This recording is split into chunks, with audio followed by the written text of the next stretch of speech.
Happy new moon. Apologies in advance for any shaking. I'm still figuring out my setup, and I currently have my camera attached to this lovely oracle table that you see before you that I had custom made. Shout out to Curl and Ash for this table. This is my nakshatra wheel table. So how it works, on the interior of this circle, we have the Greek zodiacal system. I have the table set for a Virgo Lagna, and Lagna in Sanskrit and Jyotish just means ascendant or your rising sign. And so right now at the what we call prashna, or at the casting of this particular spread, it is a rising Virgo ascendant. And I did set my astro die, which are around the perimeter, for what the new moon will be. So it is like, it's my own little way of doing this prediction right now for this new moon that is taking place in Capricorn and then in Uttara Ashadha nakshatra. Now, if you're like, what the fuck did she just say? Uttara Ashadha is a nakshatra. And in India, before they were colonized by the Brits, they, had and still do have their own zodiacal system called nakshatras, which are 27 what we call lunar mansions that are also around the zodiacal belt. So sometimes, for example, when people are like, oh, like I'm a cusp or whatever, like right now, this is, let me get you over here so you can see. This here, there's so many grahas here right now, and a graha is a planet, that's Sanskrit for planet. But we have the sun and the moon, which make up a new moon. And a new moon occurs when the sun and the moon are together. So a full moon is the opposite, when they're in opposite signs of the zodiac, and that's when the sun's light is shining completely on the moon to illuminate the moon. When there's a new moon, there's an absence of light, and that is when the sun and the moon are together, so the moon does not have the sunlight shining on it. And we consider new moons to be inauspicious in Jyotish.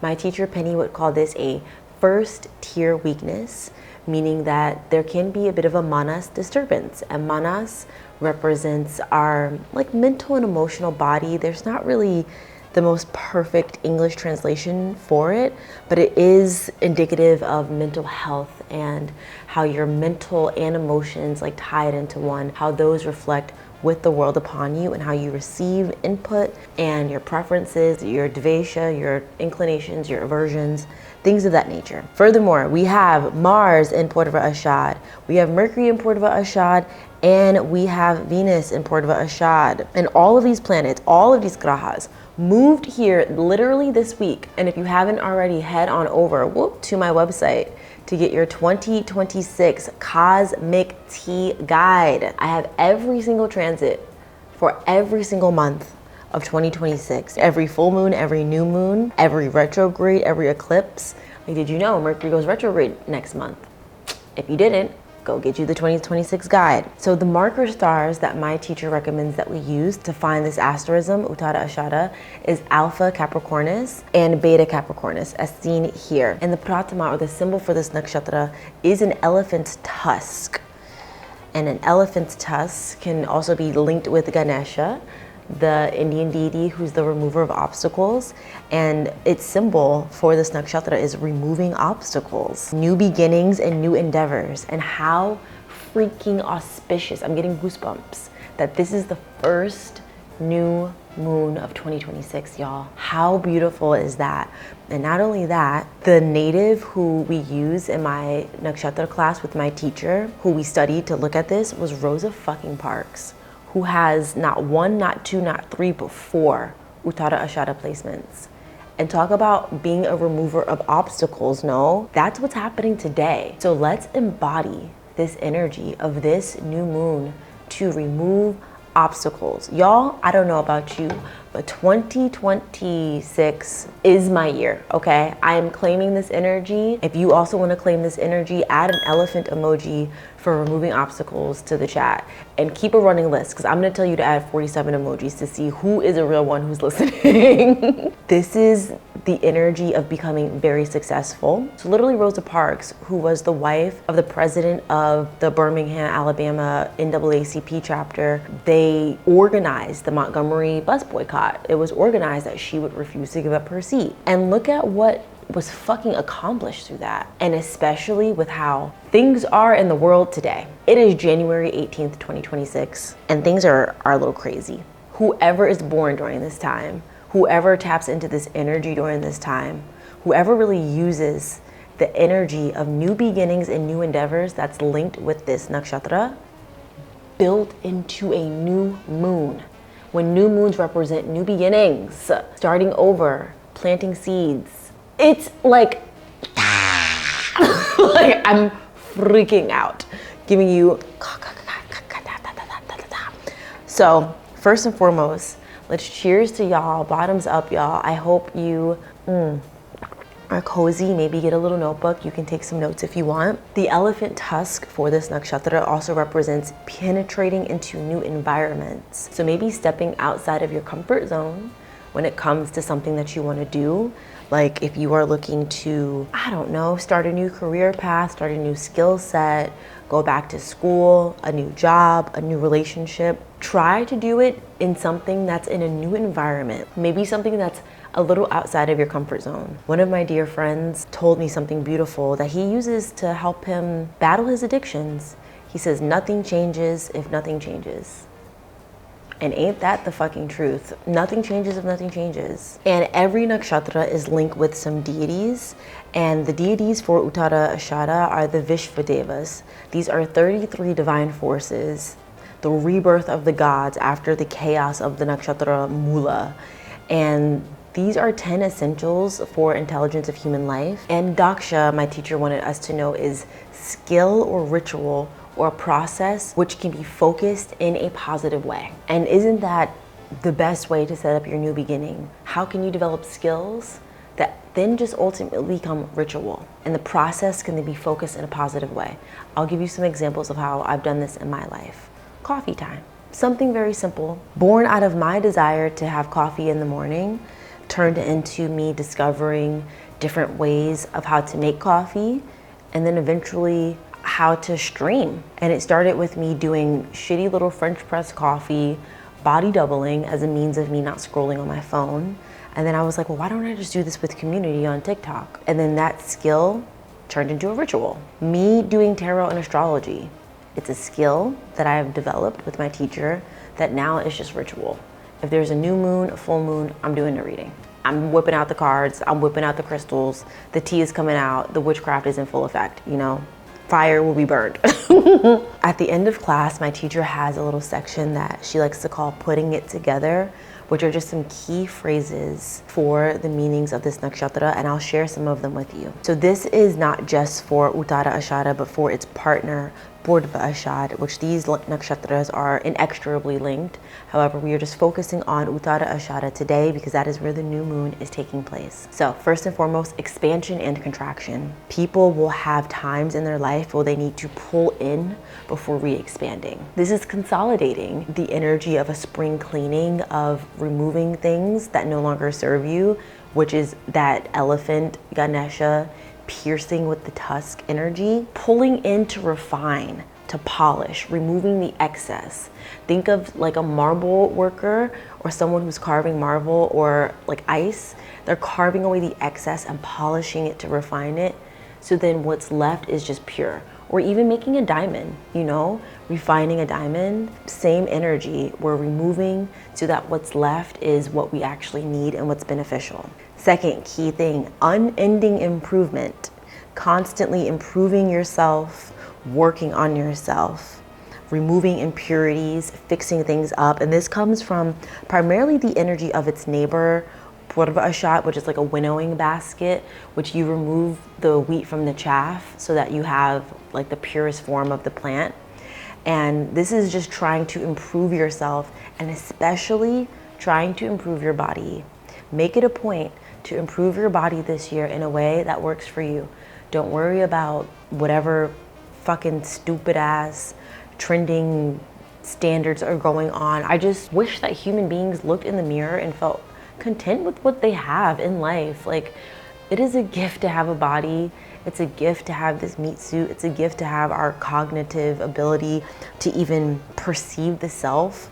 Like, think of some creatures who, if you put a mirror in front of them, they wouldn't even know that there's no sense of self. And I just hope that any body modifications that you do just come from a wanting to make yourself happy and not try to fit into some stupid ass standard that's literally put in place just to take your money, not to actually make you happy.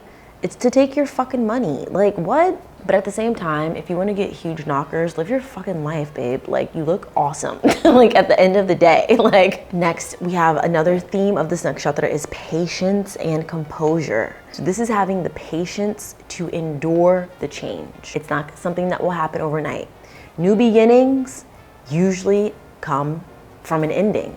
So it's the patience to allow things to play out. It's the patience to allow your life to close certain doors, to close certain chapters, and maybe that means getting out of your own way a little bit. Are you still stalking your ex on social media? Bloop! I'm calling you out because I'm guilty of it, and I made a vow to myself to stop it for 2026, and I have so far, and I will keep it, because I feel like it's keeping an energetic portal open to that person, and for me, hasn't allowed me to like move on. Or even like if I'm not looking at that person's social media, I've even had to remove certain things in my home that were given to me by exes, because I'm like, whenever I touch it or use it or see it or whatever, touch it, sorry, but it makes me think of that person, and I feel like that opens up a connection. It's not everything. I'm not like, living, this minimalist lifestyle where I throw away everything.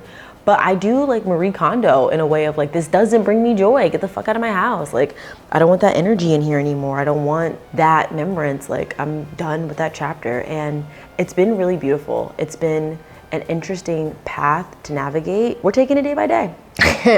But this is staying composed during this change, even if it's uncomfortable. As a yoga teacher, I see so many students vacillate between wanting to push themselves and then like giving up.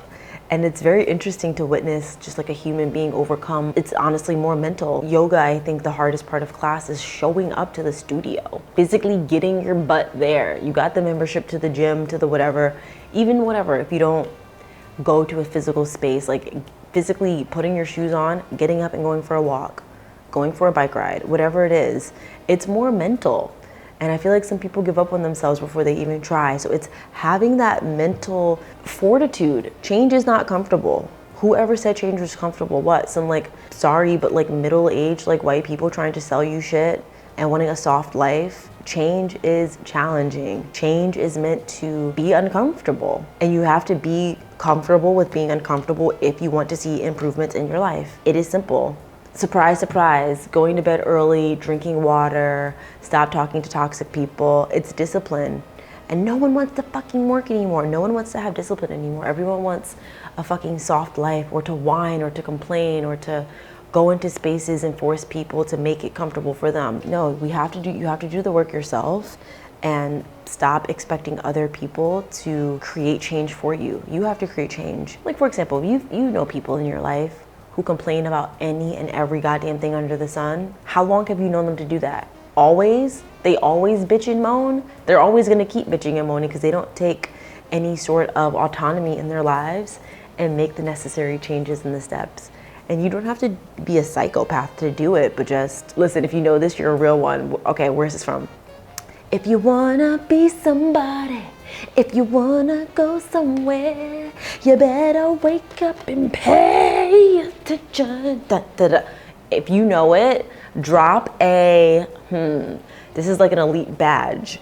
Drop a prayer emoji into the chat if you know exactly what I'm talking about. Best movie of all time. But once we go through this difficult time, we will arrive out of it in much better shape. And This nakshatra also embodies frankness, bluntness, being down to earth. This is telling it like it is. I have in my notes, and maybe that's why I'm being so fucking blunt today, because hello, we even have Mercury, the lord of speech here, and Mars is exalted here, and it's just a lot. This is not elaborating or fabricating shit. This is getting straight to the point. Rosa Parks was on that bus. She looked at that white man and she said, no, I will not get up.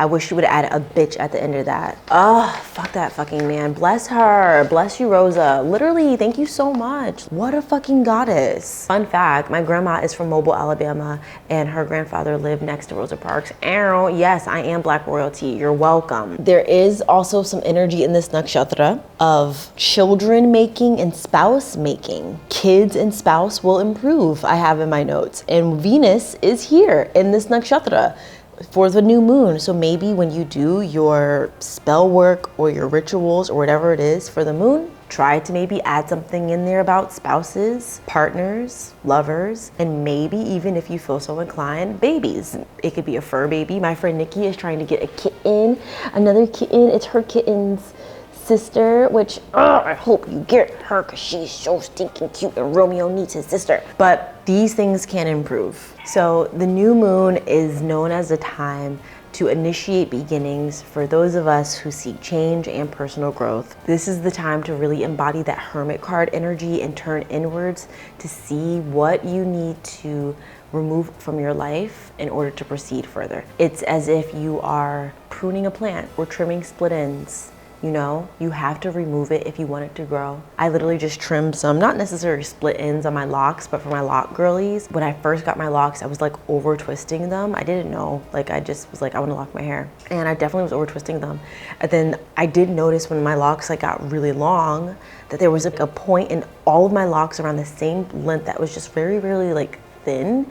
And so I waited for my locks to get to a length that I like, and then I just literally cut it all off. And that was all from 2020. So all that energy is finally off of me. And like, I feel so good. I'm not gonna lie. It feels crazy, but just even something that as simple as that, like a new beginning for your hair, like a haircut or whatever it is, like try to embody it. So enough of me just yippity yip yapping. Let's get into it, shall we? We're gonna start with tarot cats.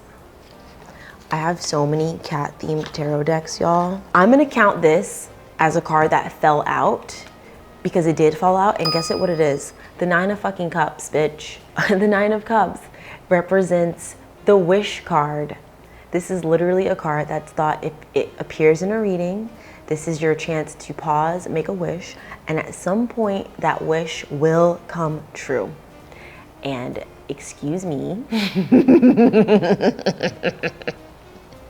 What? So I will give you a minute to make your wish. Make it something good. Pause the video if you need. So let's see what other energy is coming towards us for this very auspicious new moon, our first new moon of 2026. Do you see her little ear? Girl. So I have Mimi in my arms, so I'm gonna try my best to do this. Motherhood. Other energy is coming for us this 2026. 2026. Oh, a card has flipped over. We have the Queen of Wands. And Wands in tarot represents the element of fire. The Queen of Wands represents confidence, creative passion, walking into the room and commanding the room. This is like deep feminine energy. Queen of Wands energy represents embracing success and not fearing challenges. I really think of this card as like the baddie energy. It's like that girl who walks into the room, knows exactly who the fuck she is. All eyes are on her. She knows that she's going to be successful. She doesn't mind a challenge. She actually prefers a challenge because that way the win isn't hollow. It's not just, you know, winning by default or taking the easy way out. It's like, you know what, I put in the hard work. It's very like Beyonce energy, honestly. And this is also sticking to your principles and your beliefs. So not compromising yourself to be popular, to have all eyes on you. This is the energy of having morals. And in the card, which is very interesting that the cat has a cat in this card, but traditionally the black cat represents loyalty, magic, charisma. So people around you who are loyal, magic, creating magic when you walk into the room, just finding that spark and chasing it every single day. And the key to this card is both personal pleasure, so indulging in your likes, what lights you up, and then also outward magnetism. So how can you also shine while thriving in the things that you like? So using that innate, like knowing yourself, knowing your likes, like being 100% authentic to you and then letting that shine out. So maybe it's how you like to wear your hair, how you like to dress, and then that in turn, that energy goes out into the world. Hi, mama. She's purring. Can you hear her? Hey, baby girl. She's so witchy. Whenever I'm doing tarot, she wants to come over. Oh, we have the Fool. Shut the fuck up. The Fool is new beginnings. I'm gonna cry. Stop. That's so cute. Thank you, universe, for giving us your new beginning cards and not me bibliomancing to the new moon. So this card is the innocence of a newborn as you embark on a new journey. And in the traditional card, you see how this cat is like taking a step off of the ledge and not looking. This represents not knowing the path, walking at the beat of your own drum, not having a roadmap, which can be very scary, going off on an adventure on your own, but have no fear. Do you see this little yellow bag? This bag represents having past experiences. So being able to compost the shit that's happened to you, pattern recognition, easy, you know, understanding what it feels like to be love bombed, to be gaslit, to walk into a space and maybe feel that people are being inauthentic or someone's switching up their energy. Even if it's like you notice that someone is texting you differently, don't gaslight yourself, and certainly don't let them gaslight you into thinking that you're making things up or you're being crazy. No, it's called pattern recognition, and 2026 is the year where we honor and we recognize that. And we stop gaslighting ourselves. We have past experiences. And this dog that's here, even though it's biting this poor cat, this represents a loyal companion. So knowing that you aren't alone on this journey, you have friends, you have company, you just have to look and see. This dog is literally biting the cat to be like, hey, yo, I'm gonna warn you that you're about to take a step off the ledge, but I'm riding with you, I'm holding on. This dog is levitating. I'm levitating. Bum.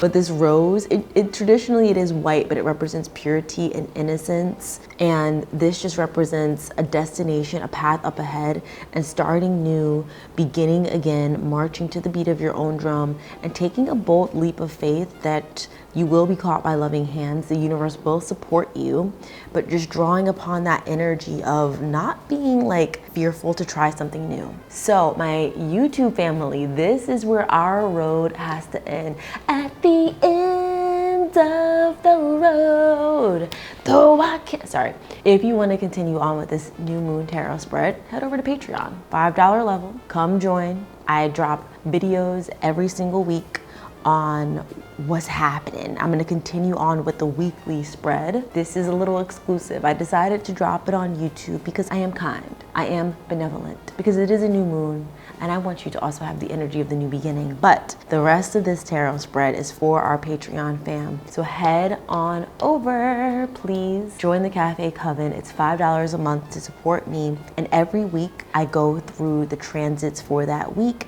and I do a tarot spread, and much like this, I go into the details of what to expect the energy for that coming week. It is a lovely way to reset your Sunday, and I hope it helps you. And if you would also like to learn how to do tarot, you can join at the $11 level for the Arcana Academy, where I go through every single card in the 78 cards of the tarot and just go over what they mean, symbolism, how they show up in your life in a reading, how to do spreads, etc., etc., etc. Thank you so much for supporting me. You know the drill. Like the video, comment, share it with a friend, please. It really helps, and I really appreciate it. And if you made it to the end, drop a sunflower emoji into the comment section along with the other emojis that I mentioned to let me and others know that you are a real one and you made it. And happy new moon. Thank you so much. Mango. Do you see her little paw? Hi.